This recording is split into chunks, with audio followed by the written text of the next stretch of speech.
പരമേശ്വരൻ പർവതപുത്രിയാം കാന്തയോടൊന്നിച്ച്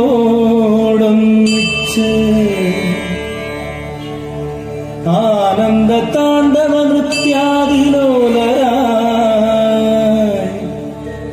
മേവുന്നിതേ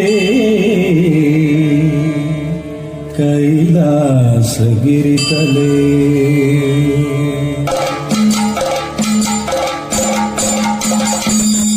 ദേവി, നമുക്കൊരിക്കൽ കൂടി മനുഷ്യരായി ഭൂമിയിൽ അവതരിക്കേണ്ടിയിരിക്കുന്നു. ഭൂലോകത്ത് ദിവസേന ദുഷ്ടന്മാർ പെരുകി വരുന്നു.